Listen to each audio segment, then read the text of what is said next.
Okay, so to start out, definitely did a lot of backtracking. In the last video, I restarted my old game project, and in this one, I am restarting it. I just was kind of thinking about the last video I made, and how I said at the end, if I was to really overhaul it, I'd want to do it in pixel art. And I thought, well, why am I doing this in 3D then?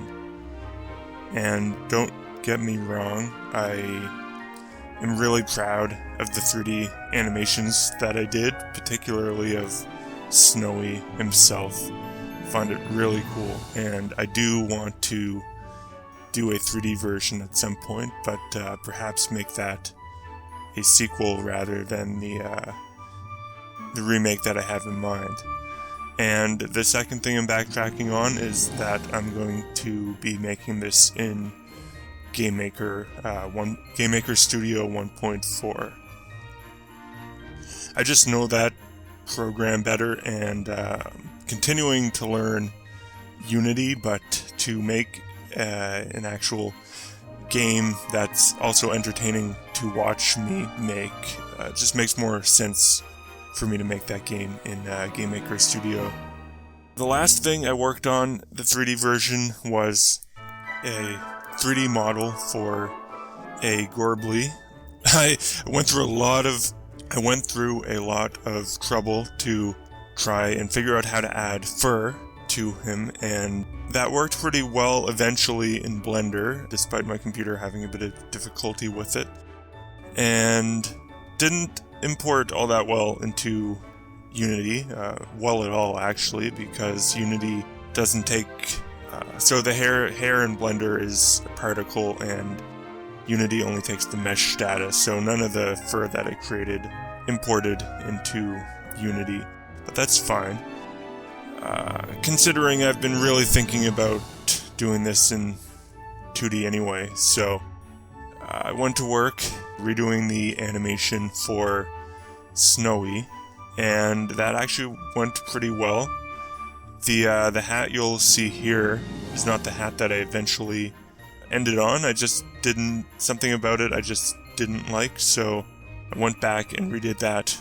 Didn't record that bit, but you'll see in the footage of what I have so far the completed sprite. And so I loaded up a file I have that's kind of a template for platformers, and I started messing around with that, and this is what I have. And the main thing that I want to focus on in this, two things I want to focus on in this particular video are the two of the mechanics. The first one just being simply the jump.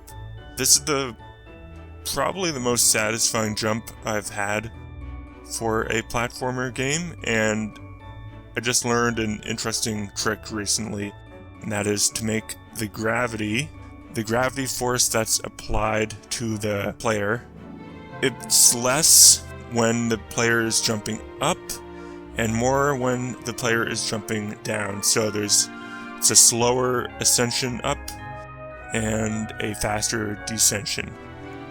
And that actually feels really nice. I spent a lot of time just tweaking around the numbers just to make it feel right, and I think I've got a good balance there. So point number one is to make a platformer feel good, make the gravity less when the player is jumping up, and make it more gravity when the player is falling down. So also you can see that I have ice added to the game, so there's, although the controls are tight, I just like tight controls, there is a momentum system actually there. That's just more being utilized when the player is on ice. There's also these little walkways here that will kind of push the player in one direction and make it harder to walk back in the opposite direction. And I've got moving platforms. Alright, so it took a while to get this shooting animation done, and still could use some improvement perhaps, but I'm pretty happy with it for the time being. Now, the last point I wanted to talk about was I've just been thinking about this game in general and how it's going to progress, and it's most closely, at least the way it plays feels most like Mega Man. And the interesting thing about Mega Man is that after every boss he gains their power, but in this game that's not the case, so I was thinking I'd just have a game where the player just kind of runs around and shoots snowballs, and that's it. And I don't think that's very fun. I like games with multiple mechanics, so here's one that I added yesterday, and that is a hover mechanic. He can slow his fall by pressing the jump button a second time when you're in the air, and you hover as long as you hold it down, and that's a lot of fun. And honestly, with this game, a lot of the time that I spend on it is just in this room, as I'm doing right now, just jumping around and climbing, and whatever mechanics I've added just to make sure it feels absolutely perfect. And I actually found some scaling issues by doing this, very small ones. Some of the pixels were kind of squashed when the screen was in full screen mode like this, and I fixed that just by spending a lot of time just running around and just making sure the platforming feels perfect. And it feels pretty good right now. So this is the state that the game is in right now, and I'll update you all when when the game comes a little bit further. Alright, so thanks for watching.